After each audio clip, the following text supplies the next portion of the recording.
NYSC Awards through a mutual friend, Steve Bellamy, who was running Kodak at the time, probably about 6 years ago. It might have been longer. Yeah, it was 7 years ago.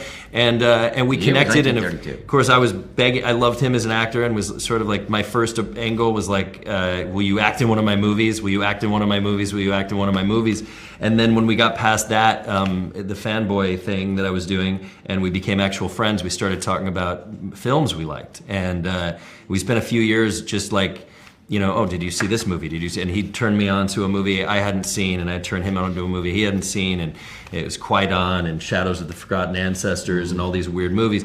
And we realized we had very similar tastes, and he was a DP, and so he invited me over to his studio, and I looked at the work he'd done. Even though he hadn't shot a feature before this, he'd done so much work, and we both shared a love for celluloid, and the work he'd done was beautiful. It was brilliant, and so we talked about potentially